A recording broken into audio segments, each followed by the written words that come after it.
पूर्णमदः पूर्णमिदं पूर्णात् पूर्णमुदच्यते पूर्णस्य पूर्णमादाय पूर्णमेवावशिष्यते।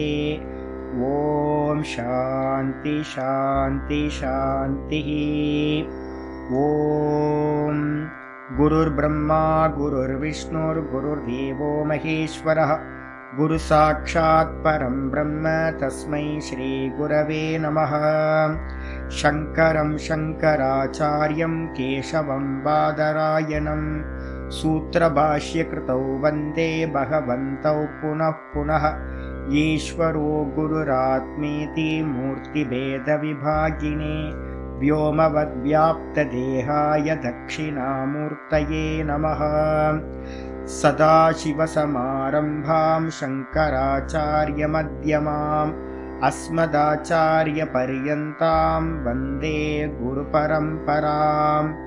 ॐ यो ब्रह्माणं विदधाति पूर्वं यो वै वेदांश्च प्रहिणोति तस्मै तं हदेवमात्मबुद्धिप्रकाशं मुमुक्षुर्वै शरणमहं प्रपद्ये। ॐ शान्ति शान्ति शान्तिः। ॐ असतो मा सद्गमय तमसो मा ज्योतिर्गमय मृत्योर्मामृतं गमय। ॐ शान्ति शान्ति शान्तिः। ॐ नमो नारायणाय। पूर्वभागं श्रीवैशम्पायन उवाच श्रुत्वा धर्मानशेषेण पावनानि च सर्वशः युधिष्ठिरः शान्तनवं पुनरेवाभ्यभाषत। युधिष्ठिर उवाच किमेकं दैवतं लोके किं वाप्येकं परायणं स्तुवन्तकं कमर्चन्तः प्राप्नुयुर्मानवा शुभं को धर्मः सर्वधर्माणां भवतः परमो मतः किं जपन्मुच्यते जन्तुर्जन्म संसारबन्धनात्। श्रीभीष्म उवाच जगत्प्रभुं देवदेवमनन्तं पुरुषोत्तमं स्तुवन्नाम सहस्रेण पुरुषः सततोतितः तमेव चार्चयन् नित्यं भक्त्या पुरुषमव्ययं ध्यायन् स्तुवन् नमस्यंश्च यजमानस्तमेव च अनादिनिधनं विष्णुं सर्वलोकमहेश्वरं लोकाध्यक्षं स्तुवन् नित्यं सर्वदुःखादिगो भवेत् ब्रह्मण्यं सर्वधर्मण्यं लोकानां कीर्तिवर्धनं लोकनाथं महद्भूतं सर्वभूतभवोद्भवं येष मे सर्वधर्माणां धर्मोऽधिकतमो मतः यद्भक्त्या पुण्डरीकाक्षं स्तवैरर्चे नरः सदा परमं यो महत्तेज परमं यो महत्तपः परमं यो महद्ब्रह्म परमं यः परायणं पवित्राणां पवित्रं यो मङ्गलानां च मङ्गलं दैवतं दैवतानां च भूतानां यो व्ययः पिता यतः सर्वाणि भूतानि भवन्त्यादियुगागमे यस्मिंश्च प्रलयं यान्ति पुनरेव युगक्षये तस्य लोकप्रधानस्य जगन्नाथस्य भूपते विष्णोर्नाम सहस्रं मे शृणु पापभयापहं यानि नामानि गौणानि विख्यातानि महात्मनः ऋषिभिः परिगीतानि तानि वक्ष्यामि भूतये। நமஸ்காரம். நம்ம பார்த்துக்கிட்டு இருக்கிறது விஷ்ணு சஹஸ்ரநாமத்தில் முதல் ஸ்லோகம் பார்த்துட்டு இருக்கோம், சங்கர பாஷ்யம். இதில் முதல் நாமத்துக்கான வியாக்கியானம் தான் முடிய போகுது. அதுக்குள்ளார ஆச்சாரியர் என்ன பண்ணியிருக்கார், ஒவ்வொரு டாப்பிக்காக எடுத்துகிட்டு வரும்போது ஈஸ்வர பேதம் நாசம் பண்ணியாச்சு, சிவ விஷ்ணுக்குள்ளார பேதம் இல்லை அப்படின்னு. அதுக்கப்புறம் ஜீவ ஈஸ்வர பேதத்தை பார்த்தீங்கன்னா சர்வாத்ம பாவனை பண்ணுறது மூலமாக அதையும் நெகேட் பண்ணியாச்சு. இதுக்கப்புறம் பார்த்தீங்கன்னா ஆச்சாரியர் குருநாதருக்கும் ஈஸ்வரனுக்கும் என்ன சம்பந்தம் அப்படின்னு கேட்கும்போது ரெண்டு பேரும் வேற வேற இல்லை, ரெண்டு பேர்கிட்டையும் ஒரே விதமான பக்தி பண்ணணும், ஈஸ்வரனும் குருவும் வேற வேற இல்லை அப்படின்னு அந்த பேதத்தை நீக்கிறதுக்காக ஆச்சாரியர் என்ன பண்ணார், பேச ஆரம்பிச்சிருக்கார். இதில் நம்ம பார்த்துட்டு இருக்கிறது பார்த்தீங்கன்னா எஸ்ய தேவே பராபக்தி யதா தேவே ததா குரௌ தஸ்யைதே கதிதாஹி அர்த்தா பிரகாசந்தே மகாத்மனஹ. அப்படின்னு ஸ்வேதாஸ்வதர உபனிஷத்து மந்திரத்தை வந்து ஆச்சாரியர் கோட் பண்ணியிருக்காரு. எந்த விதமா ஒருத்தனுக்கு வந்து பாத்தீங்கன்னா குரு தேவதையினிடத்துல பக்தி இருக்கோ அந்த விதமாகவே வந்து பாத்தீங்கன்னா குருவினிடத்திலையும் அந்த ஆளுக்கு வந்து பக்தி உண்டாச்சு அப்படின்னா அந்த சிஷ்யனுக்கு குரு சொல்லக்கூடிய அர்த்தங்கள் எல்லாமே வந்து பாத்தீங்கன்னா நன்றாக பிரகாசிக்கின்றன. அந்த மகாத்மாவா இருக்கிற அந்த சிஷ்யனுக்கு குரு சொல்ற அர்த்தங்கள் எல்லாம் பிரகாசிக்கின்றன அப்படின்னு வந்து பாத்தீங்கன்னா முடிச்சிருக்கு. இதைத்தான் நம்ம என்ன பண்ணிருக்கோம், டீக்கா பாக்குற மாதிரி என்ன பண்றோம், எப்பவுமே பாஷ்யத்துக்கு டீக்கா பார்ப்போம் நம்ம சொல்றோம்ல. இப்ப நம்ம வியாச பாஷ்யம் பார்த்துட்டு இருக்கோம், அதுக்கு டீக்கா மாதிரி என்ன பண்றோம், ஸ்வேதாஸ்வர இவர் நம்ம சுதாசிவ பிரம்மேந்திரோட விருத்தி பார்த்துட்டு இருக்கோம். அதே மாதிரி வந்து பாத்தீங்கன்னா இந்த ஸ்லோகத்துக்கு மட்டும் மகா பெரியவர் வந்து காஞ்சி மகா பெரியவர் என்ன சொன்னார் அப்படின்றத பார்த்துட்டு இருக்கோம். இதுல வந்து பாத்தீங்கன்னா நேத்து முடிச்சதுக்கு அப்புறம் வந்து பாத்தீங்கன்னா கண்டினியூ ஆகுது. நான் லைட்டா சொல்லிட்டு இன்னும் அடுத்த ஸ்லோகத்துக்கு போனா நல்லா இருக்கும், கொஞ்சம் சொல்ல வேண்டியிருக்கு. மகா பெரியவர் வந்து பாத்தீங்கன்னா என்ன பண்றார், இந்த ஸ்லோகத்துக்கு மீனிங் பண்ணும்போது 94வது பேஜ் கீழே இருக்கு. மூளையும் ஹிருதயமும் அப்படின்னு ஒரு டாபிக்ல வந்து ஆரம்பிக்கிறார். இந்த புத்தி அதுக்கப்புறம் வந்து ஹிருதயம், இந்த ரெண்டு விஷயங்கள் இருக்கு, எப்பவுமே நல்லா புரிஞ்சுக்கணும். புத்தி வேற ஹிருதயம் வேற அப்படின்னு புரிஞ்சுக்கணும். ஒண்ணு வந்து பாத்தீங்கன்னா அனுபவம் பண்ணக்கூடியது ஹிருதயம், புரிஞ்சுக்கிறது அண்டர்ஸ்டாண்டிங்ல இருக்கிறது எல்லாமே வந்து பாத்தீங்கன்னா நம்மளுடைய புத்தி, நம்மளுடைய பிரெயின் அப்படின்னு நம்ம சொல்றோம். ஆச்சாரியர் வந்து பாத்தீங்கன்னா மகா பெரியவர் வந்து பாத்தீங்கன்னா சொல்ல ஆரம்பிக்கிறார், மூளைக்கு தெரியறது வேற. அவர் சொல்ற நல்ல பாஷை, மூளைக்கு தெரியறது வேற, புத்திக்கு தெரியறது வேற, அதற்கும் ஆதாரமான உயிருக்கு தெரிகிறது வேற. உயிர்னா இங்க கான்சியஸ்னஸுக்கு தெரியறது வேற, புத்திக்கு தெரியறது வேற. கோட்டான் கண்ணுக்கு வஸ்துக்கள் ராத்திரியில் தான் தெரிகிறது. கோட்டான்னா உள்ளு வந்து பாத்தீங்க அப்படின்னா ராத்திரியில மட்டும்தான் வந்து பாத்தீங்கன்னா பார்க்கும், பகல்ல வந்து பாத்தீங்கன்னா அதுக்கு தெரியாது.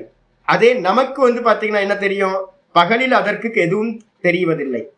மனுஷ கண்ணுக்கு வந்து பகலில் தான் தெரிகிறது, ராத்திரியில் ஒன்றும் தெரிவதில்லை. அப்ப என்ன அர்த்தம், கோட்டானுக்கு வந்து பாத்தீங்கன்னா ராத்திரியில தெரியுது, நமக்கு தெரியல, நமக்கு பகல்ல நல்லா தெரியுது, ராத்திரியில தெரியல. அப்படி ஆப்போசிட்டா இருக்கு. அதே மாதிரி வந்து பாத்தீங்கன்னா இந்த பிரெயினுக்கு வந்து பாத்தீங்கன்னா மூளைக்கு அனுபவம் தெரிவதில்லை, புத்திக்கு வந்து அனுபவம் தெரியாது. அதற்கு தர்க்கத்தை ஒட்டி விசாரிக்கிற அறிவு வாதம் தான் தெரியும். இந்த புத்திக்கு எது தெரியும் சுவாமி அப்படின்னு கேட்டீங்கன்னா லாஜிக் மட்டும்தான் தெரியும். புத்திக்கு வந்து பாத்தீங்கன்னா லாஜிக். அதாவது நம்ம சொல்லுவோம் 3 விதத்துல வந்து பாத்தீங்கன்னா உபதேசம் நடக்கும். முதல்ல வந்து பாத்தீங்கன்னா இந்திரியங்கள் வழியா நீங்க மெசேஜ் உள்ள போகும், மனசு தான் முதல்ல ஹியர் பண்ணுது. முதல்ல வந்து பாத்தீங்கன்னா ஆச்சாரியர் மேல நமக்கு ஒரு ஸ்ரத்தை இருக்கு. அப்ப அந்த ஸ்ரத்தையினால நம்ம என்ன பண்றோம், சுவாமி சொல்றது சாஸ்திரம் சொல்றது நல்லதுதான் அப்படின்னு கேட்டுக்கிறோம்.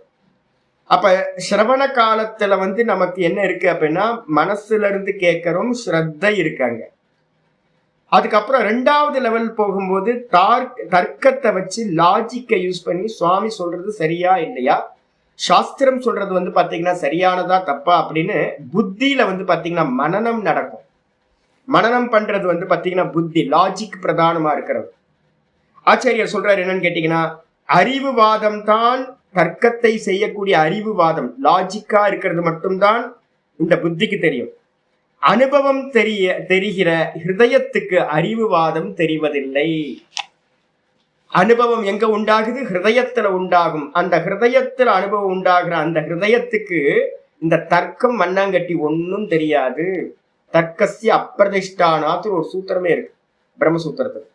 தர்க்கத்தினாலாம் ஒண்ணு நிலை பெற முடியாதுங்க. யாருக்கு புத்தி வந்து பாத்தீங்கன்னா சொல்றதுல ஸ்ரத்தை இல்லையோ, நீ பிரம்மமா இருக்கன்னு சொல்றதுல வந்து 100% வந்து பாத்தீங்கன்னா ஒருத்தருக்கு ஸ்ரத்தை உண்டாச்சு அப்படின்னா என்ன ஆயிடும், அதுக்கப்புறம் வந்து பாத்தீங்கன்னா கிரந்தம் படிக்கவே தேவையில்லை, போய் உட்கார்ந்தா போதும், அவ்வளவுதான், முடிஞ்சிடும். நமக்கு நம்பிக்கை இல்லையே, முதல்ல மனசுல நம்பிக்கை இல்லை, கொஞ்சோண்டு தான் இருக்கு. சிரவணம் பண்ணும் போதே அறகுறையா பண்றோம். அதுக்கப்புறம் வந்து பாத்தீங்கன்னா இன்னும் நம்பவே மாட்டேன்றோம்னா பிரம்மமா எது இப்படி இருக்கும், சாஸ்திரம் சொல்லுது நான் பிரம்மம்னு, இதெல்லாம் வந்து ஏதோ சொல்லுது. அப்ப நமக்கு நம்பிக்கை இல்லை. அதுக்காக தான் என்ன பண்ண வேண்டியிருக்கு, இந்த புத்திக்கு வந்து பாத்தீங்கன்னா நிறைய லாஜிக் எதுக்கு சொல்ல வேண்டியிருக்கு அப்படின்னா லாஜிக்க சொல்லிதான் அதுக்கு நம்பிக்கையை கொடுக்க வேண்டியிருக்கு. ஆமா நீ வந்து பாத்தீங்கன்னா பிரம்மமா தான் இருக்கேன், ஆமா லாஜிக் படி பிரம்மமா தானே இருக்கு. அப்ப என்ன அர்த்தம்? லாஜிக்க புத்தி நம்புது, குருவோட வச்சனத்தை சாஸ்திரத்தோட வச்சனத்தை அது நம்ப மாட்டேங்குது. இல்லைன்னா ஒருத்தனுக்கு 100% நம்பிக்கை இருந்துச்சுன்னா, ஸ்ரத்த விசுவாசம் இருந்துச்சுன்னா, ஸ்ரவண மாத்திரத்துல நீ பிரம்மமா இருக்க, எஸ் பாஸ் நான் பிரம்மமா இருக்கேன் அப்படின்னு உட்கார்ந்துட முடியும். அது நமக்கு இல்லை. அப்போ வந்து பாத்தீங்கன்னா ஹிருதயத்துல வந்து பாத்தீங்கன்னா ஹிருதயத்துக்கு வந்து நம்ம பண்ற அறிவுவாதம்லாம் தெரியாது, அதெல்லாம் தூக்கி ஓரமா போட்டுருங்க. ஹிருதயத்துக்கு அனுபவம் தெரியற ஹிருதயத்துக்கு லாஜிக் தெரியாது. ஜீவனின் சார சத்தியமான உயிரைத்தான் ஹிருதயம் என்பது, கான்சியஸ்னஸுக்கு பேர் தான் என்ன பேரு? ஹிருதயம். ஹிருதயம் நம்ம சொல்றோமே, ஹிருதி அயம் இதி ஹிருதயம், பிருகதாரண்யத்துல சொல்லுது. ஹிருதி அயம் இதி ஹிருதயம். ஹிருதயத்துக்கு லட்சணம் என்னப்பா அப்படின்னு கேட்டீங்கன்னா, எல்லாத்துக்கும் ஆதாரமா இருக்கிறது இந்த கான்சியஸ்னஸ்க்கு பேர் தான் ஹிருதயம். அனுபவம் எங்க நடக்கும்? இந்த கான்சியஸ்னஸ்ல தான் சுவானுபவம் நடக்கும். ஆனாலும் ஹிருதயமே லேசில் திறந்து கொள்வதில்லை. இந்த ஹிருதயம் வந்து பாத்தீங்கன்னா ஓப்பன் ஆகுதா சுவாமி அப்படின்னு கேட்டீங்கன்னா, இது வந்து ஈஸியா ஓப்பன் ஆகிறது இல்லை சாமி. நமக்கெல்லாம் ஹிருதயம் வந்து நல்லா ஸ்ட்ராங்கா மூடி கிடக்குது. எதனாலோ மனுஷர்களுக்கு மூளை பெருமையே பெருசாக வைத்திருக்கிறது. நமக்கெல்லாம் நம்ம புத்தி மேலதான் ரொம்ப, என் புத்தி எவ்வளவு பெரிய புத்தி தெரியுமா, நம்ம புத்தியை தான் மெச்சிக்கிட்டு இருக்க முடிய இந்த ஹிருதயத்து விஷயத்துல நமக்கு வந்து பாத்தீங்கன்னா புத்தி போக மாட்டேங்குது. அதனால வந்து பாத்தீங்கன்னா அதனால் எதுவுமே முதலில் புத்தியில் மூளையில் உரைத்தாக வேண்டி இருக்கிறது. எந்த விஷயத்தை நீங்க சொல்றதா இருந்தாலும் என்னது முதல்ல நம்ம சொல்றோம், எதா இருந்தாலும் அந்த ஞானம் எங்க உண்டாகணும்? புத்தியில தான் உண்டாகணும். எந்த ஞானமா இருந்தாலும், அதனால எதுவுமே எந்த ஞானமா இருந்தாலும் முதலில் புத்தியில் மூளையில் உரைத்ததாகத்தான் இருக்கு. உரைக்கிறது முதல்ல புத்திக்கு தான் உரைக்கணும். ஃபர்ஸ்ட் பரோட்ச ஞானம் தான் எல்லாமே. ஹிருதயமே அனுபவிக்க வேண்டிய ஆத்தியாத்மிக விஷயங்களை கூட மூளை சரியா இருக்குமா இருக்காதா என்று எடை போட்டு பார்க்க ஆரம்பிக்கிறது. அனுபவிக்க வேண்டியது ஹிருதயம். அகம் பிரம்மாஸ்மின்றது அனுபவம், நான் பிரம்மமா இருக்குன்ற அனுபவம் எனக்கு ஹிருதயத்துல உண்டாகணும். ஆனா நான் என்ன பண்றேன் அப்படின்னா, எனக்கு ஹிருதயத்துல அனுபவம் பண்றதுக்கு முன்னாடி இந்த மூளை என்ன பண்ணுது, புத்தி என்ன பண்ணுது அப்படின்னா, இது சரியா இருக்குமோ, இது உண்மையிலேயே தானா, நான் பிரம்மமா தான் இருக்கேனா, இதெல்லாம் பிரம்மமா தான் இருக்கா அப்படின்னு அது என்ன பண்ணுது அப்படின்னு கேட்டீங்கன்னா, இது உண்மையா இருக்குமா, இது சரியா இருக்குமா அப்படின்னு வந்து பாத்தீங்கன்னா எடை போட்டு பாக்குறது எது? இந்த புத்தி வந்து பாத்தீங்கன்னா எதையும் நம்பாம என்ன பண்ணுது, எடை போட்டு பார்த்துக்கிட்டே இருக்கு. சரியா இருப்பதாக அது முடிவு பண்ணினால் அதுக்கு அப்புறமே, அப்ப புத்தி வந்து முதல்ல என்ன பண்ணணும், அக்செப்ட் பண்ணணும். ஆமா லாஜிக்க வந்து யூஸ் பண்ணி அதை அக்செப்ட் பண்ணணும். ஆமா சாஸ்திரம் சொல்றது, ஆச்சாரியர் சொல்றது, குருநாதர் சொல்றது சரிதான் அப்படின்னு வந்து பாத்தீங்கன்னா அது நிச்சயம் பண்ணதுக்கு பிறகுதான், இப்படி நாம் அறிவினால் முடிவு பண்ணது போதாது. தாங்க முக்கியமானது. ஒரு நல்ல மனனம் பண்றோம்னு வச்சுங்களேன், நிறைய பேருக்கு சிரவணமே பூர்த்தி ஆகல, நிறைய பேருக்கு மனனம் நடக்கவே ஆரம்பிக்கல. அப்ப மெதுவா ஒருத்தருக்கு வந்து பாத்தீங்கன்னா நல்ல சாஸ்திரத்தை திரும்ப திரும்ப திரும்ப பார்க்கும் போதுதான் தெரியுது, எனக்கு புரியுதே.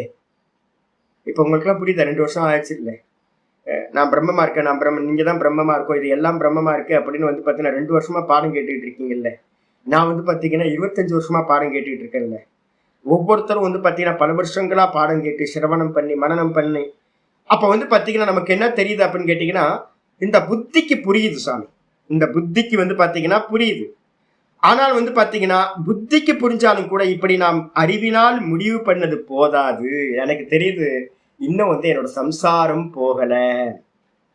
புத்தியில தெரியுதா? ஆமா புத்திக்கு தெரியுது, நான் பிரம்மமா இருக்கேன், இது எல்லாம் பிரம்மமா இருக்கு, நான் ஆத்மாவா இருக்கேன், எனக்கு இந்த தேகாதிகள் இல்லை, நான் வந்து சம்சாரி இல்லை, நான் சச்சிதானந்த சுரூபம், இதெல்லாம் புத்திக்கு தெரியுது சாமி, ரொம்ப கிளியரா தெரியுது சாமி. ஆனா வந்து பாத்தீங்கன்னா பிரயோஜனம் எடுக்கல. இன்னும் இந்த தெரிஞ்சதுக்கு பிறகுதான் வந்து பாத்தீங்கன்னா என்ன தெரியுது அப்படின்னா, நமக்கு தெரியுது அறிவுனால முடிவு பண்ணது வந்து பாத்தீங்கன்னா போதாது அப்படின்னு ஒரு எண்ணம் வருது. என்னது? புத்தியினால போனது பத்தாது, படிச்சது பத்தாது, தெரிஞ்சுக்கிட்டது பத்தாது, இதனால் அந்த விஷயத்தின் லட்சியமான பிரயோஜனம் நமக்கு கிடைத்து விடவில்லை.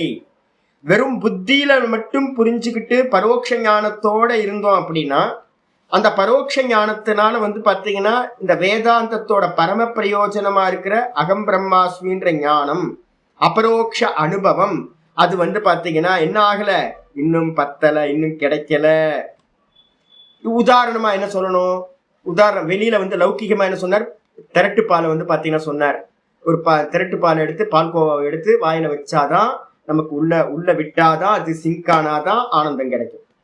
இதே சாஸ்திரத்துல சொல்லும் போது ஆச்சாரியர் சொல்றார், உதாகரணமா ஆத்மா சச்சிதானந்த சுரூபமாகத்தான் இருக்க வேண்டும் என்று இத்தனை வேதாந்த புஸ்தகங்களை படித்து, நிறைய படிச்சோமா, படிச்சுக்கிட்டே இருக்கிறோம். கீதா கேட்கிறோம், 10 உபனிஷத்து படிக்கிறோம், 6 உபனிஷத்து நிறைய பேர் இப்ப கேட்டாச்சு. அதுக்கப்புறம் வந்து பாத்தீங்கன்னா பகவத்கீதையில 100 1000 முறை சொல்லியாச்சு. நான் ரிப்பீட்டேஷன் பண்ணிக்கிட்டே இருக்கேன்.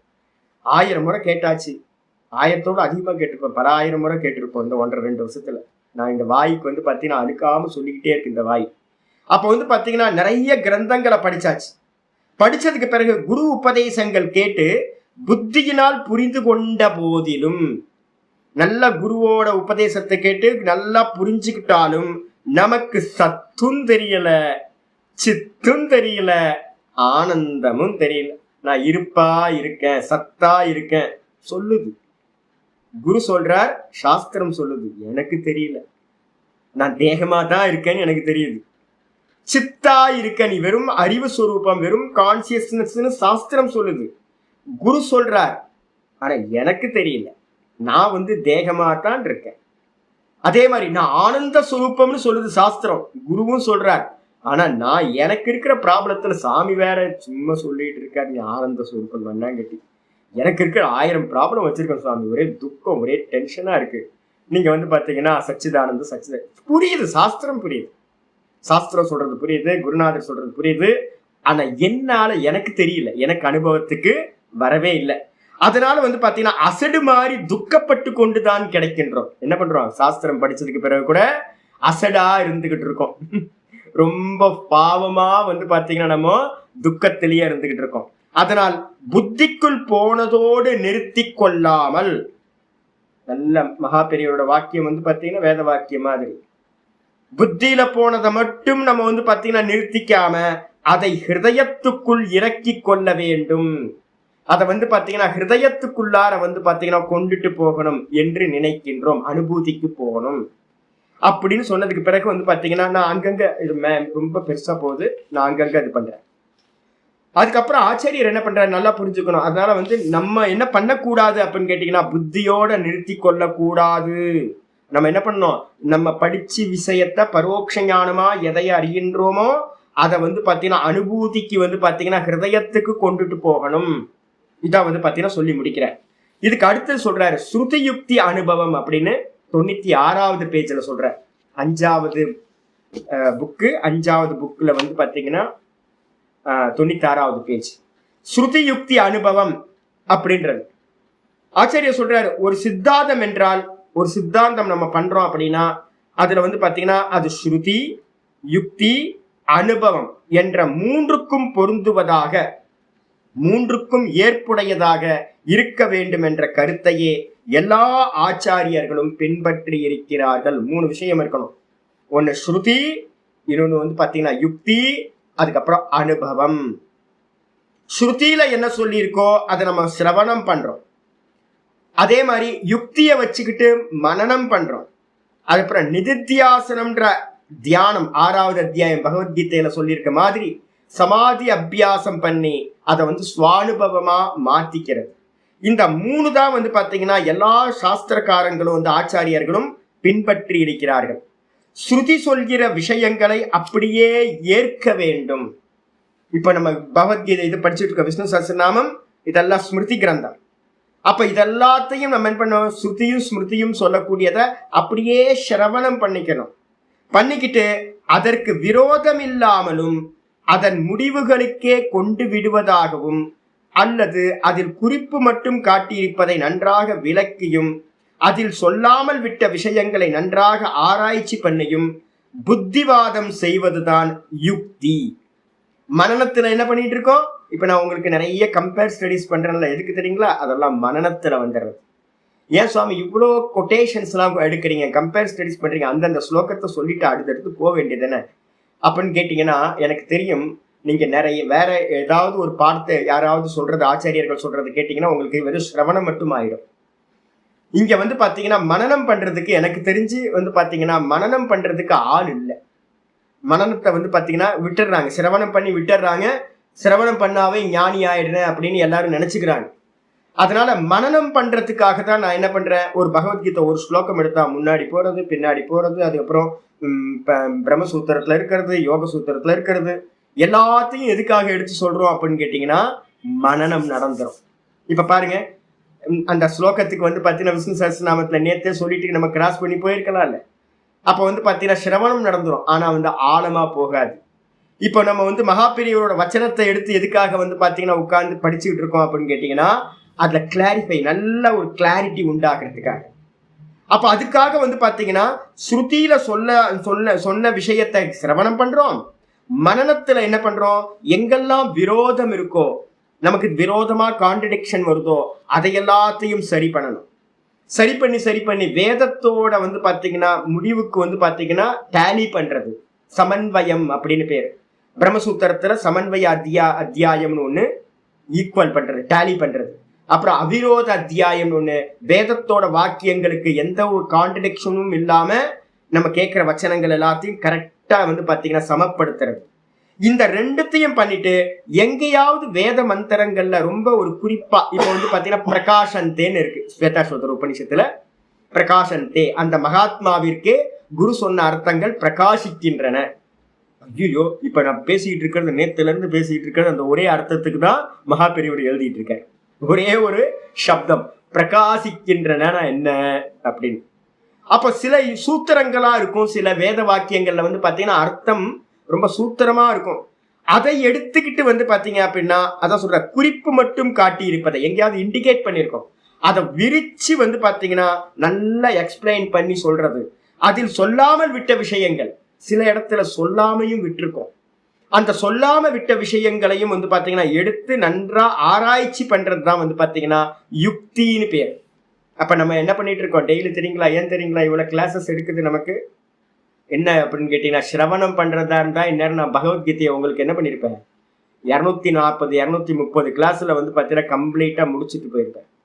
இப்பவும் வந்து பாத்தீங்கன்னா உங்களுக்கு சிரவணம் பண்ணி வைக்கிறதா இருந்துச்சு அப்படின்னா வெறும் சப்தார்த்தம்னா இந்நேரம் விஷ்ணு சஹஸ்ரநாமத்துல பாதியை முடிச்சிருக்கலாம்.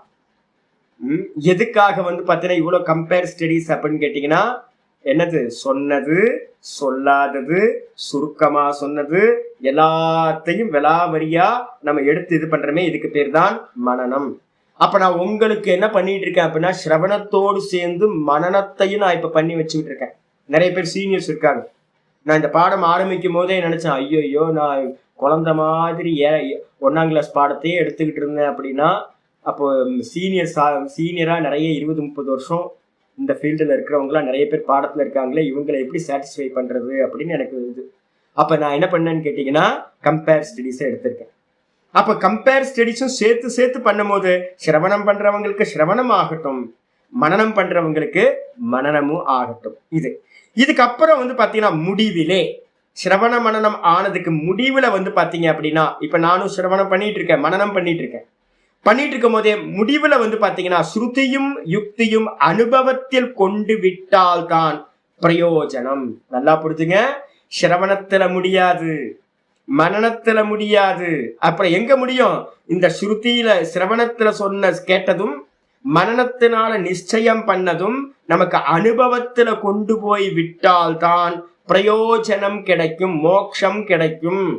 அதனால அந்த அனுபவம் ஹிருதயம் என்பதான உயிருக்குள்ளாரேயே ஏற்படுவது. நானா நிக்கிறது அப்படின்னு ஸ்வரூப அவஸ்தானம் நம்ம சொல்றோம்ல, யதா விநியதம் சித்தம் ஆத்மன்யேவாவதிஷ்டதே 20வது ஸ்லோகத்துல வந்து பாத்தீங்க அப்படின்னா 6:20 சொல்லுது. எப்ப வந்து பாத்தீங்கன்னா எல்லா சித்த விருத்திகளும் நீங்கி 100% தானா நிக்கிறமோ, யோக சூத்திரத்துல சொல்லுது ததா திருஷ்டுகு சுரூபே அவஸ்தானம். அப்ப அந்த தானுக்கு பேர் தான் என்ன பேரு அப்படின்னா ஹிருதயம் அப்படின்றது. அந்த தான்ல நிற்கும் போதுதான் உங்களுக்கு வந்து பாத்தீங்கன்னா அனுபவம், சுவானுபவம் என்று ஒண்ணு உண்டாகுது. நான் பிரம்மமாயிருக்கேன் அப்படின்னு சொல்ல மாட்டோம். பிரம்மசூத்திரம் சொல்லியிருக்கு, கீதா சொல்லியிருக்குன்னு அப்படின்னு நம்ம சொல்ல மாட்டோம். நம்ம என்ன பண்ணுவோம் அப்படின்னு கேட்டீங்கன்னா, என்னுடைய அனுபவம் நான் பிரம்மமா இருக்கேன்னு சொல்லுவேன், சுவானுபவம் ஆயிடும். இப்ப நான் வந்து பாத்தீங்கன்னா உங்களுக்கு என்ன சொல்லிட்டு இருக்கேன், பகவத்கீதை சொல்லுது, உபனிஷத் சொல்லுது அப்படின்னு தானே. யாராவது கேட்கறாங்க, நீங்க சொல்லுங்க சாமி அப்படின்னு இதை சொல்ல முடியாது. எனக்கு தெரியாது. நான் சொல்லுவேன், ஓப்பனா சொல்றேன். என்னன்னு கேட்டா, நான் மனனம் பண்ணிட்டு இருக்கேன் சாமி, எனக்கு இன்னும் அனுபூதி ஆகல. அனுபூதி ஆகினாதான் பாத்தீங்கன்னா நான் என்ன சொல்லுவேன், எப்படி சொல்லுவேன் அப்படின்னா, எப்படி சொல்லுவேன் தெரியுங்களா, நான் பிரம்மமா இருக்கேன்னு சொல்லுவேன். அனுபூதி மான்கள் நம்ம எடுத்துக்கிட்டீங்க அப்படின்னா கொட்டேஷன்ஸே கொடுக்க மாட்டாங்க. ரமண பகவான் எடுத்துக்கிட்டீங்கன்னா, ரமண பகவானோட டீச்சிங்ஸ்ல பாத்தீங்கன்னா கொட்டேஷன்ஸே அதிகம் இருக்கவே இருக்காது. என்னோட டீச்சிங்ஸை பாத்தீங்கன்னா ஒரே கொட்டேஷன் மயம் தான். ஏன் சுவாமி அப்படின்னு கேட்டீங்கன்னா, கொட்டேஷனை வச்சுக்கிட்டு தான் மனனம் பண்ண வேண்டியிருக்கு. Compare studies. சிரவணம் பண்றவங்கள்ட்ட பாத்தீங்கன்னா நீங்க என்ன பண்ணுவீங்க, உங்களுக்கு கொட்டேஷன் தெரியுமா அப்படின்னு கேட்டீங்கன்னா, சிரவணம் பண்றவங்களுக்கு நிறைய கொட்டேஷன் தெரியாது. மனனம் பண்றவங்களுக்கு தான் பாத்தீங்கன்னா கொட்டேஷன்ஸ் தேவை. அனுபூதி பண்றவனுக்கு ஒரு மண்ணாங்கட்டி கொட்டேஷனும் தேவையில்லை, வெறும் சுவானுபவம் மட்டும்தான். ஒரு ஸ்லோகம் பாத்தீங்கன்னா சொல்லுவோம், ஸ்ரோத்தவ்யோ ஸ்ருதி வாக்கியேபியஸ்ச. சிரவணம் பண்ணணும். ஸ்ரோத்தவ்யோ ஸ்ருதி வாக்கியேபியஸ்ச. ஸ்ருதி வச்சனத்திலிருந்து என்ன பண்ணணும், சிரவணம் பண்ண வேண்டும். மந்தவ்யஸ்ச உபபத்திபிஹி. மனனம் பண்ணணும். நல்ல யுக்தியை யூஸ் பண்ணி மனனம் பண்ணணும். மனனம் பண்ணதுக்கு பிறகு பாத்தீங்கன்னா மத்துவாச்ச சததம் தியேயக. நல்ல மனனம் பண்ணி நிச்சயமானதுக்கு பிறகு, சிரவணம் மனனம் பூர்த்தி ஆனதுக்கு பிறகு அனுபவத்துக்கு கொண்டு வரத்துக்காக என்ன பண்ணணும், சதா காலமும் இந்த ஆத்மாவை தியானிக்க வேண்டும். சததம் தியேயக, மத்துவாச்ச சததம் தியேயக. நல்ல மனனம் பண்ணி நேத்தி பண்ண வேண்டியது எல்லாத்தையும் நேத்தி பண்ணிட்டு தான்லயே தியானம் பண்ண வேண்டும். தன்னை ஆத்ம தியானம் பண்ண வேண்டும். மத்வாச்ச சததம் தியேயக ஏதே தர்ஷன ஹேத்தவக. இந்த மூணும் தான் பாத்தீங்க அப்படின்னா இது ஆத்மாவை தரிசனம் பண்றதுக்கான சாதனங்கள் அப்படின்னு ஸ்லோகம் பரம்பரையில சொல்றது. அப்ப ஆச்சாரியர் அதுதான் மகா பெரியவர் சொல்றார். என்ன பண்ணணும் அப்படின்னு கேட்டீங்கன்னா, அந்த அனுபவம் ஹிருதயத்துல தான் உண்டாகும். உயிருக்குள்ளாரிய கான்சியஸ்னஸ்ல உண்டாகிறது. எங்கேயோ போய் அனுபவம் இல்லைன்னு கைலாய வைகுண்டத்துக்கு போய் ஆத்மாவை அனுபவிக்க போறது இல்லை. என்னுடைய ஹிருதயத்திலேயே பாத்தீங்க அப்படின்னா அனுபவம் செய்ய வேண்டும். அது மட்டும் இல்ல, ஸ்ருதி யுக்திகளினால் விளக்க முடியாத அனுபவங்கள் சித்தாந்தம் செய்கிற ஆச்சாரிய புருஷர்களுக்கு ஏற்பட்டிருக்கலாம். அப்போ ஆச்சாரியர் பாத்தீங்கன்னா சித்தாந்தம் பண்றாரு அப்படின்னா, ஆச்சாரியர் பாத்தீங்கன்னா வெறும் சிரவண ஸ்ருதி யுக்தியை மட்டும் வச்சுக்கிட்டு இதெல்லாம் பண்ணல. பெரியவங்க எல்லாம் பண்ணதெல்லாம் அப்படி இல்லை. நீங்க மாணிக்க வாசகரை எடுத்து பார்த்தாலோ, ஒவ்வொரு பெரிய மகான்களை எடுத்து பார்த்தீங்கன்னாலும் பாத்தீங்க அப்படின்னா அனுபவிச்சதை பாத்தீங்கன்னா அவங்க என்ன பண்ணிருக்காங்க, கிரந்தங்களா பண்ணிருக்காங்க.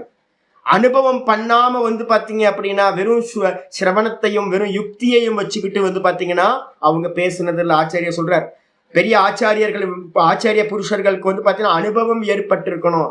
அதை வச்சுதான் அவங்க பாத்தீங்கன்னா அனுபவங்களை வச்சு சித்தாந்தம் பண்ணியிருக்காங்க. நான் பிரம்மமா இருக்கேன்றது பாத்தீங்கன்னா அனுபவம், சுவானுபவமா ஆகணும். சொன்னதுக்கு பிறகு கீழே சொல்றார், கடைசியில் 97வது பேஜ்ல கீழே வருது.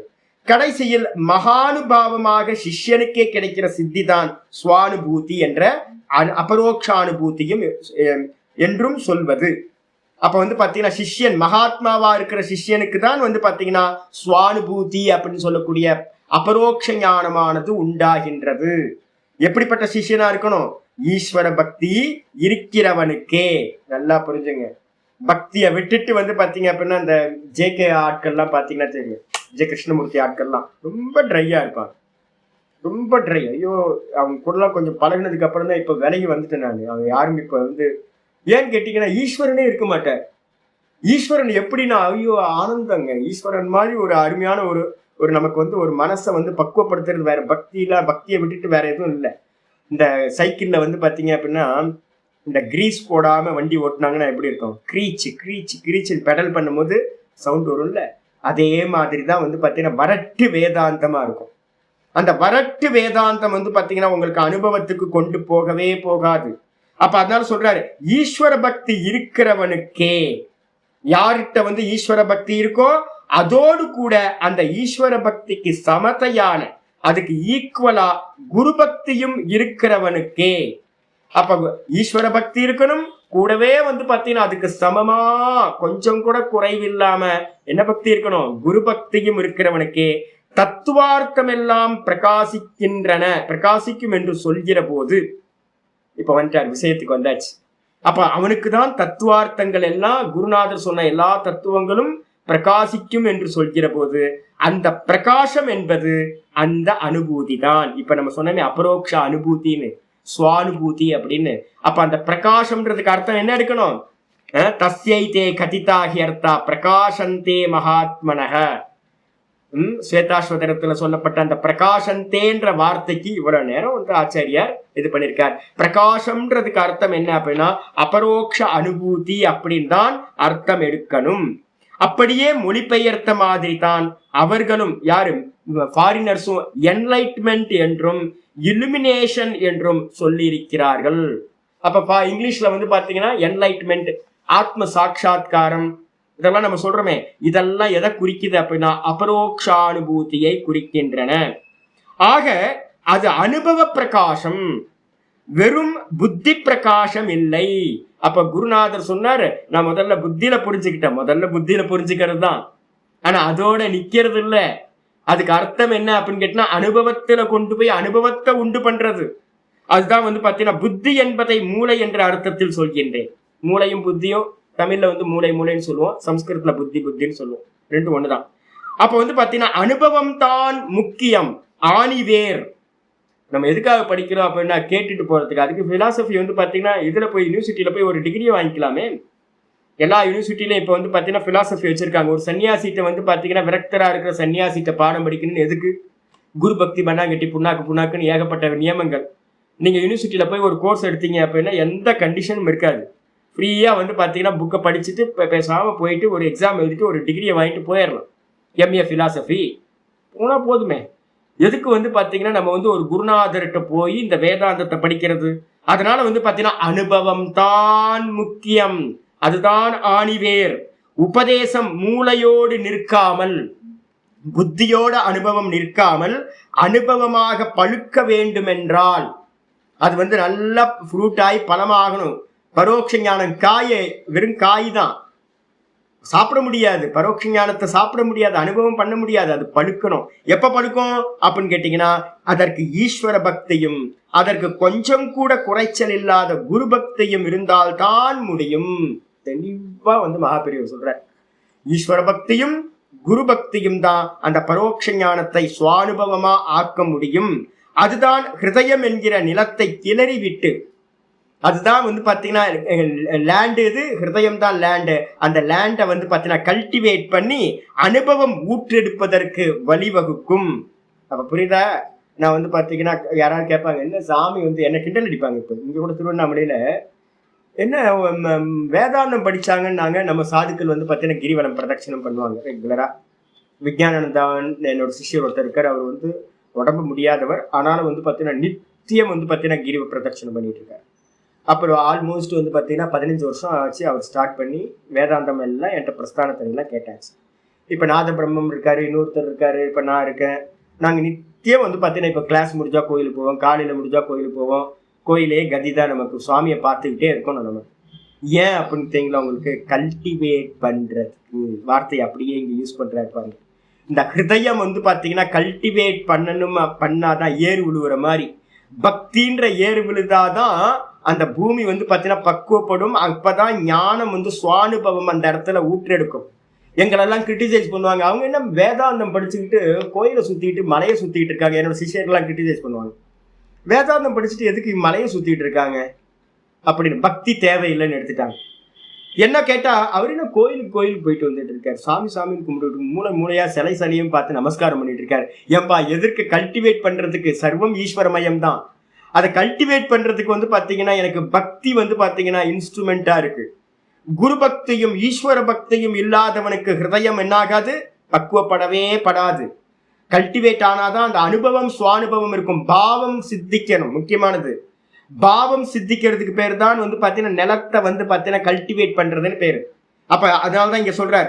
அல்லது இன்னொரு விதமாக சொன்னால் ஹிருதயம் என்ற கதவை திறந்து விட்டு, ஹிருதயம்ன்ற கதவை திறந்து ஞான ஜோதிஷ் உள்ளுக்குள்ளாரே அடிப்பதற்கு வழி ஏற்படுத்தும். குரு பக்தியும் ஈஸ்வர பக்தியும் தான் அதை வந்து ஓப்பன் பண்றது. ஹிருதயத்தை க்ளோஸ் பண்ணி வச்சிருக்கோம், அதை ஓப்பன் பண்ணி வந்து பார்த்தீங்கன்னா அந்த இடத்துல ஜோதி, ஆத்ம ஜோதியை பிரகாசிக்கிறதுக்கு இந்த பக்தி தான் ஹெல்ப் பண்ணும். மூளையை சாணை தீட்டி கொண்டு யுக்தியினால் உள்ளார்த்தங்களை பிரகாசிக்க செய்து கொண்டாலும் கூட நம்ம நிறைய பாத்தீங்கன்னா மூளையை நல்ல புத்தியை ஷார்ப்பன் பண்ணி வச்சிருக்கோம். பண்ணிக்கிட்டு நல்ல யுக்தியை யூஸ் பண்ணி இந்த உள்ளர்த்தங்களை ஒவ்வொரு சப்தத்துக்கும் அர்த்தங்களை நல்லா சொன்னாலும் கூட எங்க குருநாதர் சொல்லுவார், எங்க ராமானு சுவாமி பாத்தீங்க அப்படின்னா நல்லா நான் என்னோட தீட்சை வாங்கினதுக்கு பிறகுதான் என்னோட ஜீவனம் மாறி இருக்கு. நான் ரொம்ப புத்திவாதியா இருந்தேன் ஒரு காலத்துல. இப்ப எல்லாத்தையும் புத்திவாதத்தெல்லாம் தூக்கி ஓரமா போட்டேன். ஏன் அப்படின்னு கேட்டீங்கன்னா என்னோட குருநாதர் சொல்லுவார், ராமானு சுவாமி சொல்லுவார், என்ன சொல்லுவார் அப்படின்னா, பந்தி லகானே சே குச்சினை ஓத்தாக அப்படின்வார். நார்த் இந்தியாவிலலாம் பாத்தீங்கன்னா அன்வயம் பண்றதுல ஒரு ஸ்கில் இருக்கு. தர்க்கத்தையும் கிராமரையும் உபயோகப்படுத்தி என்ன பண்ணுவாங்க அப்படின்னு கேட்டீங்கன்னா, அந்த சம்ஸ்கிருத இதை பாத்தீங்கன்னா ரொம்ப டெக்னிக்கலா ஒர்க் பண்ணுவாங்க. இப்படி பண்ணா என்ன, அப்படி பண்ணா ஒரு வாதம் ஏன் இப்படி இது அன்வயம் பண்றது இப்படி மாத்தி பண்ணா என்ன மீனிங் கிடைக்கும், இப்படி மீனிங் பண்ணா என்ன கிடைக்கும் அப்படின்னு ராமன் சுவாமி என்னோட குருநாதர் சொல்லுவாரு, பந்தி லகானே சே குச் நை ஹோத்தா ஹை மோக்ஷ நை மில்தா ஹை அப்படின்னு. தர்க்கம் பண்றதுனாலயோ இல்ல கிராமரை வச்சுக்கிட்டோ நீங்க பாத்தீங்கன்னா அன்வயம் பண்றதுனாலயோ உங்களுக்கு மோட்சம் கிடைக்காது. மூளையை நல்லா சாண தீட்டி நல்ல ஷார்பன் பண்ணி யுக்தியினால பாத்தீங்கன்னா ஒவ்வொரு சப்தத்துக்கும் உள்ளார்த்தங்களை பிரகாசிக்க செய்து கொண்டாலும் கூட அது என்னது இது பரோட்ச ஞானம் தான். அந்த பரோட்ச ஞானத்தை வச்சுக்கிட்டு அந்த பிரகாசமும் ஆத்ம ஜோதிஷின் ஆத்ம பிரகாசத்துக்கு வழி திறந்து விடுவதாகத்தான் இருக்க வேண்டும். அப்ப எதுக்காக பரோட்ச ஞானம் பண்றோம்? நான் உங்களுக்கு பாத்தீங்கன்னா கொஞ்சம் வித்வத்துக்கும் நான் நிறைய ஹெல்ப் பண்றேன்ல. யோக சூத்திரத்துல எவ்வளவு விசாரம் பண்றோம் டீப்பா. புத்தி பாத்தீங்கன்னா மாண்டு இதுல ஒவ்வொன்றுத்தையும் மாண்டுக்கெல்லாம் எடுத்து பாத்தீங்கன்னா அவ்வளவு விசாரம் நான் பண்ணியிருப்பேன்.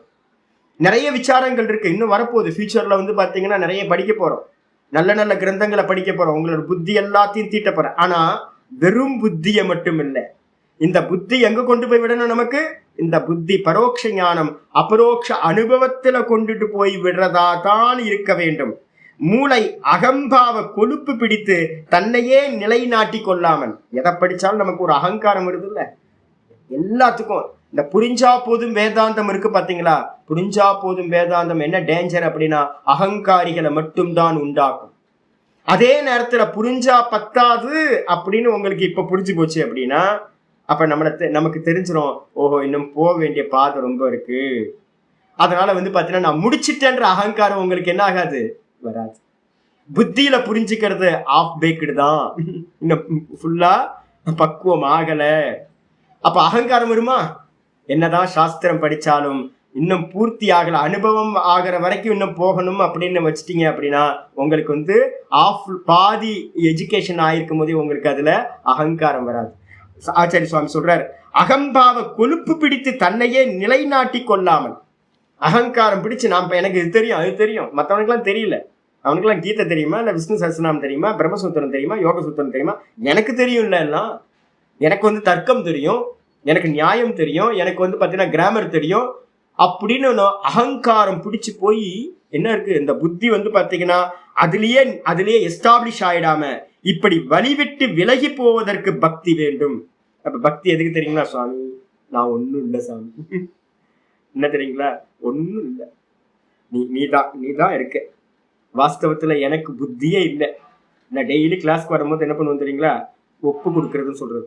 என்ன பண்றது அப்படின்னு கேட்டீங்கன்னா, என்னுடைய வாக்கு உன்னோட வாக்கு, நான் பேசல நீ பேசல, நான் மனசுல சிந்திக்கிறது நான் சிந்திக்கல, நீதான் சிந்திக்கிற, நீதான் மனசா இருக்க, நீதான் வாக்கா இருக்க, நீதான் புத்தியா இருக்க. உள்ள இருந்து என்ன பிரகாசிக்க பண்றது நீதான், பிரகாசிக்க வைக்கிற இந்த புத்தி ஸ்புரணத்தை உண்டு பண்ற. அப்போ நீதான் பாத்தீங்கன்னா உள்ள பிராணனா இருக்க, நீதான் பாத்தீங்கன்னா கான்சியஸ்னஸா இருக்க. அப்ப நானு சொல்லிக்கிறதுக்கு இங்க ஒரு மண்ணாங்கட்டியும் இல்லை சுவாமி, எல்லாம் நீதான் சாமி பண்ற, நீதான் சுவாமி பாடம் எடுக்கிற, எல்லாம் எனக்கு தெரிஞ்சதெல்லாம் நீதான் சாமி, உன்னோடதான் சாமி, எனக்குன்னு ஒண்ணு இல்லை சாமி அப்படின்னு பக்தி பண்ண ஆரம்பிச்சிட்டோன்னு வச்சுங்களேன். ஒரு ஈஸ்வரன் வேணும்ல. அப்ப அது மாதிரி ஒப்பு கொடுக்கறதுன்னா எல்லாத்தையும் தத்தம் பண்றதுக்கு ஒருத்தர் பெர்சன் வேணுமே. அது எதுக்கு அப்படின்னு கேட்டீங்கன்னா, அகங்காரம் வராம இருக்கணும். அகங்காரம் வந்துச்சுன்னா சர்வ நாசம், முடிஞ்சு போச்சு, வேதாந்தத்தோட பலன் எடுக்க முடியாது. அப்ப அதுக்காக தான் பாத்தீங்கன்னா பக்தி வேண்டும். அந்த இப்படி வழிவிட்டு விலகி போவதற்கு பக்தி வேண்டும். இந்த எனக்கு ஒண்ணு இல்லை நான் இல்லை அப்படின்னு அகங்காரம் பிடிச்சு அலையாம வழிவிட்டு விலகி போறதுக்கு பாத்தீங்கன்னா என்ன வேணும், பக்தி வேண்டும். ஈஸ்வர பக்தியும் அதற்கு சமமான குரு பக்தியும் வேண்டும் என்று இந்த ஸ்லோகம் சொல்கிறது. இந்த ஸ்லோகத்தோட அர்த்தம் இதுதான். அது மட்டும் இல்லாம சொல்றார், ஈஸ்வரன் வேற குரு வேறையா சாமி அப்படின்னா ஆச்சாரியர் சொல்றார், ஈஸ்வரன் தானே தன்னை நமக்கு காட்டி கொடுப்பதற்காக குருவாக வந்திருக்கிறான். 98வது பேஜ்ல லாஸ்ட் லைன் எழுதுற என்னன்னு கேட்டீங்கன்னா, ஈஸ்வரன் தான். அப்ப யாராவது சொல்லுவாங்க, சுவாமி நீங்க வந்து எங்களுக்கு கிடைச்சது ஒரு பெரிய விஷயம். என்னன்னு கேட்டீங்கன்னா, நீங்க செஞ்ச சுக்கிருத்தம், நீங்க பண்ண புண்ணியம் வந்து பாத்தீங்கன்னா ஒரு குருவையும் ஒரு சாஸ்திரத்தையும் கூட்டி வைக்குது. நான் உங்களை கூப்பிட்டு வந்து பாத்தீங்கன்னா கொடுக்கல.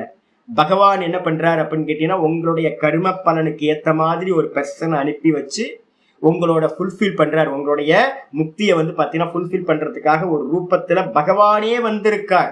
அதனால்தான் இங்க சொல்லுது, ஈஸ்வரன் தானே தானே தன்னையே நமக்கு காட்டி கொடுப்பதற்காக. ஈஸ்வரன் தான் வந்து பாத்தீங்கன்னா, அப்பா நான் தான்ப்பா உள்ள இருக்கேன், நான் உனக்குள்ளாரு நான் தான் இருக்கேன் அப்படின்னு தன்னை காட்டி கொள்வதற்காக தானே வந்து பாத்தீங்கன்னா என்ன பண்ணிருக்கான், குருவா வந்திருக்கான். அப்ப குரு வந்து பாத்தீங்கன்னா யாரு, சாட்சாத் ஈஸ்வர சுரூபம். குருவாய் வருவாய். நம்ம வந்து பாத்தீங்கன்னா அருணகிரிநாதர் வந்து பாத்தீங்கன்னா கந்தர் அனுபூதியில சொல்ற, குருவாய் அருள்வாய் வருவாய், குருவாய் வருவாய் அருள்வாய் குகனை. அப்ப வந்து பாத்தீங்கன்னா கந்தர் அனுபூதி வந்து பாத்தீங்கன்னா குருநாதரா யாரு வந்தா அப்படின்னு கேட்டீங்கன்னா, இவர் தான் வந்தார், முருகனே வந்தார் அப்படின்னு சொல்ற. எல்லா காரியத்தையும் விட்டு விட்டு இந்த நமக்கு அருணகிரிநாதருக்கு வந்து பாத்தீங்கன்னா முருகர் காட்சி கொடுத்து என்ன சொல்றாரா, எல்லா காரியத்தை விட்டுட்டு மௌனமாக ஆத்மாக்குள்ளே மூழ்கி போய்விடு, சும்மா இரு சொல்லற. இதான் உபதேசம், சும்மா இரு சொல்ல.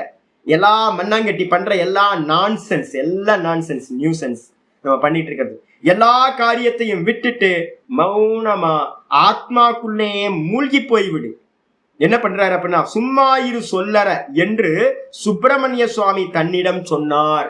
அருணகிரிநாதர் சொல்றாராம், என்கிட்ட சுப்பிரமணிய சுவாமி வந்து என்ன பண்ணார், சும்மா இரு சொல்லற, சும்மா இரு, அந்யா வாச்சா மிமிஞ்சத மந்திரத்தை அப்படியே பிருகதாரண்ய மந்திரம் அது அப்படியே முருகர் வந்து பாத்தீங்கன்னா அருணகிரிநாதருக்கு வந்து பாத்தீங்கன்னா வாக்குல சொல்ற. மாணிக்க வாச்சகரும் வந்து பாத்தீங்கன்னா இதே விஷயத்த சொல்ற.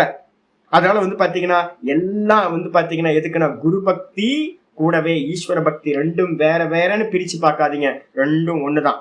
ஞானத்தை தந்து அந்த ஞானத்துக்கு பலனாக மோக்ஷானுபூதியை கொடுக்கின்றான். ஆக பலன் தருவது நாம் பண்ணும் பக்தியே அல்ல, அதற்கு பிரதியாக ஈஸ்வரன் செய்யும் கிருபை தான் பலனை தருவது. அப்ப என்ன பண்ணணும்னு கேட்டீங்கன்னா, நல்லா பகவானை வந்து பாத்தீங்கன்னா நல்லா பிரீத்தி பண்றதுக்காக பக்தி பண்ணணும்.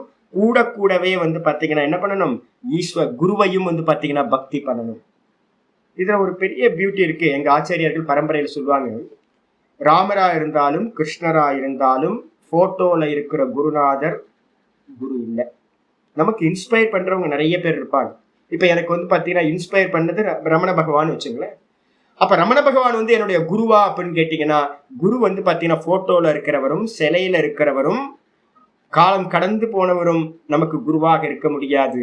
சந்திப்பனின்ற ஒரு குருநாதர்கிட்ட வந்து பாத்தீங்கன்னா அவதார புருஷராகவே இருந்தாலும் என்ன பண்றார், உஜ்ஜயினிக்கு வந்து சுவாமி வந்து பாத்தீங்கன்னா பாடம் படிக்கிறார் கிருஷ்ண பரமாத்மா. ராமர் வந்து பாத்தீங்கன்னா தன்னுடைய அவதாரமாவே இருந்தாலும் கூட, எல்லாம் சர்வஜரா இருந்தாலும் கூட என்ன பண்றாரு, வசிஷ்ட மகரிஷிட்ட போய் சிஷ்யனா இருந்து பாடம் கேட்கிறார். எதுக்காக அப்படின்னு கேட்டீங்கன்னா, எனக்கு தான் தெரியுமே அப்படின்னு வந்து பாத்தீங்கன்னா அப்படி இல்லை, உலகத்துக்கு வழிகாட்டணுன்றதுக்காகத்தான் இருக்கு. அப்ப நமக்கு இன்ஸ்பயர் பண்றவங்க வந்து பாத்தீங்கன்னா நிறைய பேரா இருக்கலாம். இப்ப மகா பெரியவர் எடுத்திருக்கேன். மகா பெரியவரும் வந்து பாத்தீங்கன்னா எனக்கு ஒரு நல்ல ஒரு தபஸ்வி இருக்கணும், நல்ல ஒரு சன்னியாசி இருக்கணும் அப்படின்னா அதுக்கு வந்து பாத்தீங்கன்னா நான் வந்து மகா பெரியவரை சொல்லுவேன். ஒரு அனுபூதிமான் அப்படின்னு எடுத்துக்கணும் அப்படின்னு கேட்டீங்கன்னா 2 பேரை நான் சொல்லுவேன், சந்திரசேகர பாரதி சுவாமிகளை சொல்லுவேன், ரமண பகவானை சொல்லுவேன். அப்போ வந்து பாத்தீங்கன்னா ஒரு நல்ல சன்னியாசியா இருக்கணும்னா என்னோட குருநாதரை சொல்லுவேன், நல்ல சுவாத்தியாயம் பண்ணி வைக்கணும் அப்படின்னா என்னோட ஆச்சாரியரை சொல்லுவேன். அப்ப நமக்கு வந்து பாத்தீங்கன்னா நிறைய பேர் இன்ஸ்பயர் பண்றதுக்கு இந்த உலகத்துல நிறைய பேர் இருக்கலாம். ஆனா எனக்கு குருநாதர் ஒருத்தர் தான். என்னோட ஆச்சாரியார் எதிர்க்க வந்து பாத்தீங்கன்னா எனக்கு கையை பிடிச்சி வழிகாட்டி கொண்டு போறவரா இருக்கணும். நீங்க சேவை பண்றதுக்கு ஒரு ஆள் வேணும் இல்ல. போட்டோக்கு எப்படி சேவை பண்ணுவீங்க, ஒரு விக்கிரகத்துக்கு எப்படி சேவை பண்ண முடியும்? ஒரு எதிர்க்க ஒரு சைத்தன்யமா ஒருத்தர் இருந்தா தானே வந்து பாத்தீங்கன்னா அவரோட மனசு குளிர பண்ண முடியும், ரிஃப்ளெக்ஷன் தெரியும். என்னோட சிஷ்யர் வந்து பாத்தீங்கன்னா எனக்கு பண்ற காரியங்கள்லாம், அவர் பண்ற காரியங்கள்லாம் எனக்கு வந்து எப்ப தெரியும், நான் உயிரோட இருந்து நான் பார்த்துக்கிட்டு இருக்கும் போது என் சிஷ்யர் ஒருத்தர் பண்றார், அவர் பண்ற காரியம் என்ன ஆகும், எனக்கு ரொம்ப பிடிக்கும். இப்ப வந்து பாத்தீங்கன்னா ஒரு விஞ்ஞானந்தான் ஒரு சுவாமி இருக்கார். அவர் வந்து பாத்தீங்கன்னா உடம்பு அவ்வளோ ப்ராப்ளம், சாப்பிட முடியாது, அது பண்ண முடியாது, இது பண்ண முடியாது. ஆனா பிடிவாதமா என்ன பண்ணுவார் அப்படின்னா நித்திய கிரிவலம், மழையா இருக்கட்டும் வெயிலா இருக்கட்டும். அதே மாதிரி நாதபிரம்ம என் கூடயே இருக்கார், சுயநலம்னு ஒண்ணுமே இல்லாம. பிரபோதா எங்கேயோ இருக்கார், ஆனா வந்து பாத்தீங்கன்னா அவரு வந்து பாத்தீங்கன்னா நான் சொன்ன காரியத்துல தொடர்ந்து ஈடுபட்டுக்கிட்டே இருக்கிறது. அப்ப தூரத்திலேயே பிரணவ சிற்பானந்த ஒருத்தர் இருக்கார், பிடிவாதம்னு அவ்வளவு பிடிவாதமா சாதனையில இருக்கிறது. இப்ப இவங்கெல்லாம் பண்ற காரியத்தை நான் இருந்து பார்க்கும்போது எனக்கு என்ன உண்டாகும் அப்படின்னு கேட்டீங்கன்னா, ஆஹா இவங்களுக்கெல்லாம் மங்களம் உண்டாகட்டும், பகவானே இவங்களுக்கெல்லாம் கிருப்பை உண்டாகட்டும் அப்படின்னு என் மனசுல இருந்து வந்து பாத்தீங்கன்னா வரும். இப்போ உங்களுக்குள்ளார வந்து பாத்தீங்கன்னா நிறைய பேர் வந்து பாத்தீங்கன்னா என்னோட கனெக்ஷன்ல இருக்கீங்க.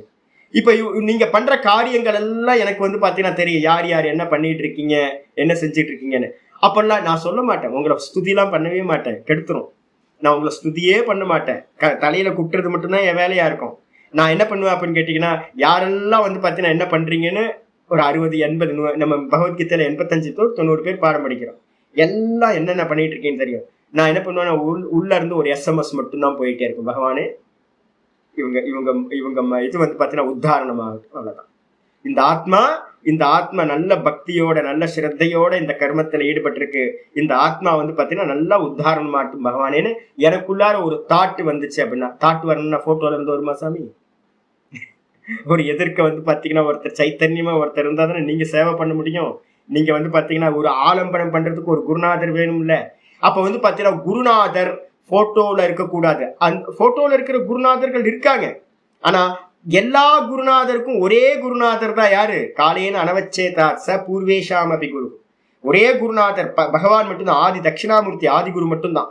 அவர் தான் வந்து பாத்தீங்க அப்படின்னா எல்லா குருநாதர்களுக்குள்ளாரையும் குரு தத்துவமா இருக்கார். அப்ப வந்து பாத்தீங்கன்னா இப்ப எதிர்க்க இருக்கிறவ வந்து பாத்தீங்கன்னா ஈஸ்வரன் தான் உள்ள இருக்காருன்னு ஏத்துக்கிறதுல உங்களுக்கு என்ன ப்ராப்ளம் வரப்போகுது?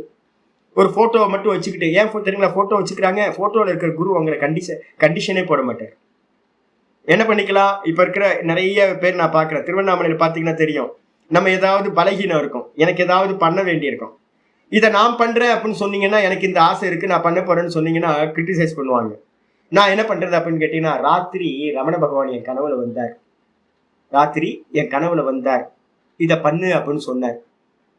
என்ன பண்ண முடியும், யாராவது கிரிட்டிசைஸ் பண்ணுவாங்களா? ரமண பகவானே வந்து சொல்லிட்டார், அப்ப நம்ம என்ன எப்படி கிரிட்டிசைஸ் பண்ண முடியும்? நானும் ரமண பக்தனா இருக்கேன்னு வச்சுங்க, எதுவும் பேச முடியாது. நான் ஒரு அம்பாள் பக்தரா இருக்கேன்னு வச்சுங்க, அம்பாலே என் கனவுல வந்தாங்க, இதை நீ பண்ணு, ஏ சிஷ்யா எனக்கு ஒரு கோயில் கட்டுன்னு சொன்னாங்க அப்படின்னு, அம்பாள் வந்து கனவுல சொன்னாங்க, நம்ம என்ன பண்ண முடியும், சரிம்மா அப்படின்னு கேட்டு. இதே நீங்க சாதாரணமா சொன்னீங்கன்னா என்ன சொல்லுவோம், நான் ஒரு கோயில் கட்டலான் இருக்கேன், வேற வேலை இல்லை உனக்கு, இருக்கிற கோயில் பத்தாது, பேசாம வந்த வேலையை பாரு, ஒழுங்கா வந்து தியானத்தை பண்ணி எதுக்கு கோயில் கட்டணும்னு வேலை இல்லை அப்படின்னு நம்ம கிரிட்டிசைஸ் பண்ணுவோம். அப்ப நம்ம என்ன பண்ணிட்டோம் அப்படின்னு கேட்டீங்கன்னா, ஒரு நேரடியா ஒரு குருநாதர், இப்ப நான் இருக்கேன், என் எதுக்கு வந்து பார்த்தீங்கன்னா என்னோட சிஷியர்கள் இருக்காங்கன்னா கிரிட்டிசைஸ் பண்ணிக்கிட்டே இருப்பேன், எந்த லெஃப்ட் போ ரைட் போ, ஏன் இப்படி பண்ற, இதை பண்ணாத அதை பண்ணாத, நான் சொல்லிக்கிட்டே இருப்பேன். போட்டோல இருக்க குரு ஒன்னும் சொல்ல மாட்டேன், தேமேன்னு இருப்பேன், ஒரு மாலையை போட்டு விட்டு நீங்க பாட்டுக்கு உங்க காரியங்களை பண்ணிக்கிட்டே போலாம். கேட்டா வந்து யாராவது கேட்டா, நைட்ல வந்து ராத்திரியில வந்து என்னோட குருநாதர் என்கிட்ட கனவுல பேசுறார், அவர் சொல்றாரு நான் பண்றேன் அப்படின்னு, நீங்க உங்க பலகீனத்துக்குள்ளாரையே நல்லா டிராவல் பண்ணிட்டு இருக்கலாம்.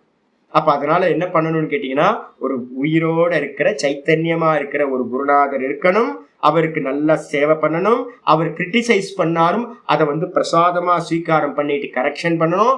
அப்படி பண்ணாதான் அது மெதுவா என்ன ஆகும், இன்டிமசி கிரியேட் ஆகும்.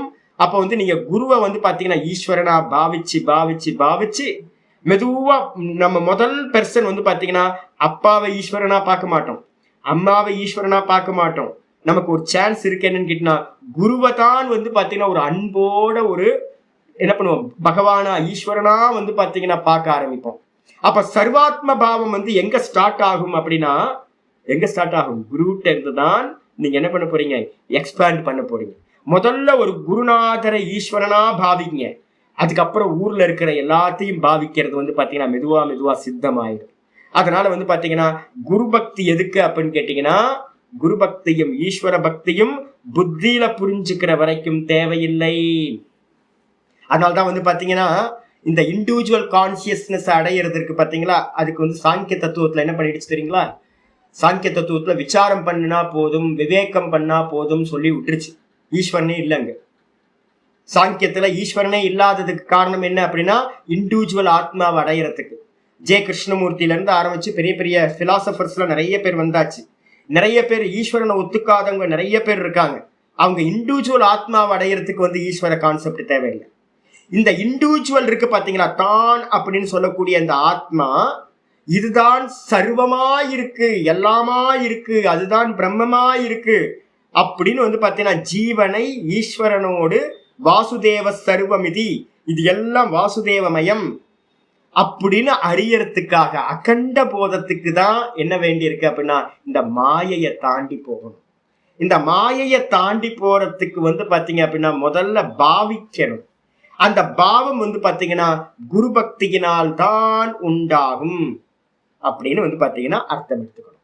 இதுக்கப்புறம் மேல வந்துருங்க. இதோட இன்னைக்கு போதும், இதுக்கப்புறம் பார்க்கலாம். அப்ப யாராவது கேட்டாங்க அப்படின்னா பரமஹம்சானந்தா வந்து அனுபவம்னு சொல்றாரு, அபரோக்ஷ அனுபூத்தின்றாரு. இந்த புண்ணாக்கெல்லாம் வந்து பாத்தீங்கன்னா மகா பெரியவர் என்ன சொல்லியிருக்காருன்னு போய் பாத்துருங்க அப்படின்னு சொல்லுங்க. நான் வந்து பாத்தீங்கன்னா இப்போ உங்களுக்கு கொஞ்சோடு தான் படிச்சு காட்டினேன். எனக்கு ஒரு பிளான் இருக்கு. என்னன்னு கேட்டீங்கன்னா அத்வைத்தம் அப்படின்னு மகா பெரியவர் என்னெல்லாம் பேசினாரோ அதை எல்லாத்தையும் உங்களுக்கு நான் படிச்சு காட்டிட்டேன்னு வச்சுங்களேன். தனியா நான் போடுறேன். அது போட்டோம் அப்படின்னா உங்களுக்கு கிளாரிட்டி உண்டாகும் ட்ரெடிஷனல் வித்யா என்ன அப்படின்னு. அதே மாதிரி வந்து பாத்தீங்கன்னா ரொம்ப அருமையானது குரு கிருப்பான்னு ஒரு புக்கு வந்து பாத்தீங்கன்னா இருக்கு, நம்ம சிருங்கேரி மடத்தோட புக்கு. அப்புறம் யோகமும் வேதாந்தமும் அப்படின்னு ஒரு புக்கு வந்து பாத்தீங்கன்னா ஏற்கனவே நான் உங்களுக்கு அதெல்லாம் போட்டிருக்கேன். நான் ஸ்கிரீன்ஷாட் எடுத்து எங்க கிடைக்கும் அப்படின்னு நான் போட்டிருக்கேன். ட்ரிப்ளிகேன்ல வந்து இதுல நம்ம வெஸ்ட் மாம்பலத்துல சிருங்கேரி மடத்தோட புக் ஷாப் இருக்கு, அங்கே கிடைக்கும். அப்போ வந்து பெரியவங்களோட அபினவ வித்யா தீர்த்த சுவாமிகள் என்ன சொல்லியிருக்கார், அதே மாதிரி சந்திரசேகர பாரதி சுவாமிகள் சிருங்கேரியில என்ன சொல்லியிருக்கார் அப்படின்னு எடுத்துங்க. அதே மாதிரி வந்து பார்த்தீங்கன்னா காஞ்சி மடத்துல மகா பெரியவர் இந்த அத்வைதத்தை பத்தி எங்கெங்கெல்லாம் சொல்லியிருக்காரோ, மொத்தம் 7 பார்ட்ல எங்கெல்லாம் அத்வைத்தம் சொல்லியிருக்காரோ அதெல்லாத்தையும் எடுத்தீங்க அப்படின்னா அவங்க சொல்றது இதுதான். என்னன்னு கேட்டீங்கன்னா பரோட்ச ஞானம் அபரோக்ஷ ஞானம் 2 இருக்கு. பரோட்ச ஞானம் புத்தியில புரிஞ்சுக்கிறது, அண்டர்ஸ்டாண்ட் பண்றது, அது பத்தாது. அப்ப அது பத்தாது, அனுபூதிக்கு போகணும். அனுபூதிக்கு போகணும்ன்றதுக்காக தான் நிறைய கண்டிஷன் அப்ளை. நீங்க ஊர்லாம் தெரிய முடியாது, சுருங்கி போகணும். அதனால வந்து பாத்தீங்க அப்படின்னா நல்லா ட்ரெடிஷனல் வித்யால தான் அபரோக்ஷ அனுபூதி அப்படின்னு இருக்கு. புரிஞ்சா பத்தாது சாமி, ஈல்டு எடுக்க முடியாது. சரியா?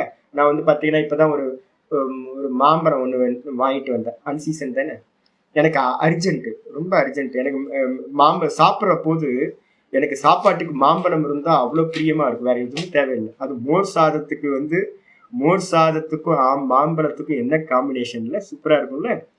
நான் என்ன பண்ணேன்னு கேட்டீங்கன்னா வாங்கிட்டு வந்து அது காயாவே இருக்கு. நானும் 2 நாள் 3 நாள் பார்த்தேன், அது காயாவே இருக்கு, பழுக்கவே மாட்டேங்குது. டெய்லி எடுத்து பார்த்துக்கிட்டே இருக்கு, என்னடா அது சீக்கிரம் பழுக்க மாட்டேங்குத அப்படின்ட்டு என்ன பண்ணிட்டேன், அவசரப்பட்டு என்ன பண்ணிட்டேன், பொறுக்காம அறுத்துட்டு வாயில வச்சாதான் தெரியுது, அப்படியே உச்சிக்கு ஏறுது புளிப்பு. என்னது, உச்சிக்கு தலைக்கு ஏறுது புளிப்பு, ஒரே புளிப்பு.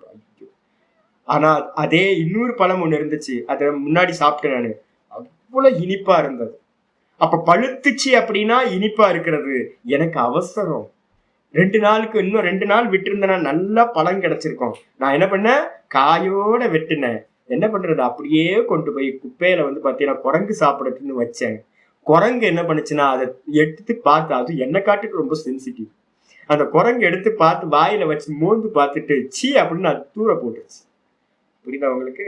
பரோட்ச ஞானம் காய் மாதிரி, நானும் சாப்பிட முடியாது, மற்றவங்களுக்கும் வந்து பாத்தீங்கன்னா அது சுகத்தை தராது. குரங்குக்கே காய் சுகத்தை தரல அப்படின்னா எனக்கும் தரல, குரங்குக்கும் தரல. அப்ப என்ன ஆகி போச்சு, குப்பையில தான் போயிடுச்சு. அப்ப வந்து பாத்தீங்கன்னா பரோட்ச ஞானம் வந்து பாத்தீங்க அப்படின்னா பூரணம் இல்லை, அபரோக்ஷ அனுபூதி அடைஞ்சாச்சு அப்படின்னா இந்த மொத்த உலகத்துக்கும் பிரயோஜனமாகும், உங்களுக்கும் மோட்சம் பூர்த்தி ஆயிடும். அது புரிஞ்சு. இது அப்புறம் இங்க வந்துரு ஆச்சாரிய சொல்றார், இந்த இதுக்கு வந்துருங்க. அவசேனாப்பியன்னாம்னி கீர்த்திதே சர்வ பாதகைஹி. இதுல ஒரு லைன் விட்டுருக்கமே, இது ஸ்வேதாஸ்வதரோ உபனிஷத்து மந்திர வர்ணாத் ஹரவ் குரௌ ச பராபக்தி காரியேதி. அப்ப முடிவுல என்ன சொல்ல வரீங்க சுவாமி அப்படின்னு கேட்டீங்கன்னா, ஸ்வேதாஸ்வதர மந்திரத்துல வந்து பாத்தீங்கன்னா மந்திர வர்ணனை இருக்கு. என்னன்னா, ஹரியின் இடத்திலும், நல்ல ஹரியின் இடத்திலையும் குருவின் இடத்திலையும் பராபக்திகாரியா இது, பராபக்தி பண்ண வேண்டும்.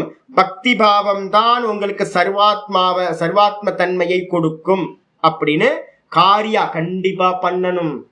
நான் பைபாஸ் பண்ணிட்டுலாம் போவேன்னு நினைக்காதீங்க, கண்டிப்பா பண்ணிதான் ஆகணும் அப்படின்னு முடிச்சாச்சு. இனிமே வந்து பாத்தீங்கன்னா என்ன பண்ண போறோம், நான் ஒரு நியமம் வந்து பாத்தீங்கன்னா முன்னாடியே சொல்லியிருக்காரு. நான் அடிக்கடி சொல்றது, அக்னி வந்து பாத்தீங்கன்னா தெரிஞ்சு தொட்டாலும் சுடும், தெரியாமல் தொட்டாலும் சுடும். நான் என்ன பண்றேன், பக்தி இருக்கோ இல்லையோ முதல்ல ஆரம்பிங்க.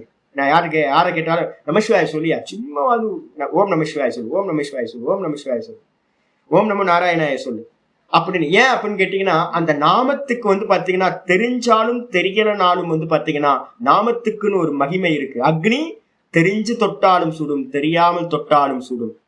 அதனால இனிமே என்ன பண்ண போறோம்னு கேட்டீங்கன்னா, ஆச்சாரியர் என்ன பண்ண போறாரு, தெரியாம நாம ஜபத்தை பண்ணுனா கூட அதுல பிரயோஜனம் இருக்குன்னு சொல்றதுக்காக ஆரம்பிக்கிறார். குரு பக்தி இதோட முடிஞ்சு போச்சு. இனிமே வாங்க, அவசேனாபியன் நாம்னி கீர்த்திதே சர்வ பாதகைஹி புமான் விமுச்யதே சத்யஹ சிம்ஹத்ரஸ்தைர் விருகைரிவ.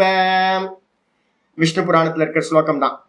யாராவது ஒருத்தன் வந்து பாத்தீங்க அப்படின்னா, ஏதோ ஒரு மனுஷன் என்ன பண்றான் அப்படின்னு கேட்டீங்கன்னா, அவசேனாபி தன் வசம் இல்லாம எங்கேயோ போயிட்டு இருக்கான்.